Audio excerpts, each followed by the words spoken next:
Lor, ibarat banyune kali. Ana kalane agung, ana kalane asat. Semono uga atine menungsa.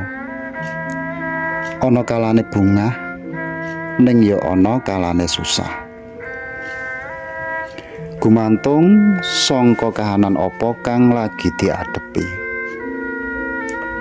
Lamun lagi nampa nikmat, mestine ati dadi bungah. Nanging aja nganti ndadekake lacut hingga lali syukur marang dat sing paring nikmat mau. Lamun nampa pacoban, mestine ati nduweni rasa susah.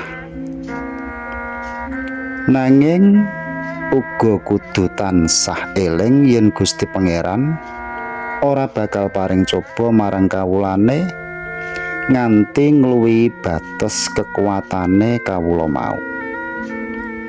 Mula ridhone ati kudu sembodo karo nalikane awake dhewe nyuwun marang ridhone Gusti.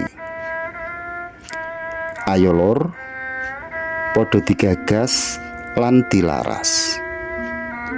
Sangka ngendi asale awak sing bagas lan trengginas?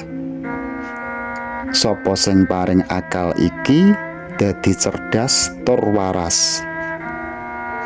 Sapa sing ngatur angin kanggo awake dhewe bisa nafas? Mula syukur sing sejati iku nalika awake dhewe wis bisa nyadari sangkan paraning dumadi. Banjur ngunjukake gunging panuwun kanthi nggunakake kabeh nikmat mau ana ing dalan kang diridani dening Gusti. Eling-eling ya lur.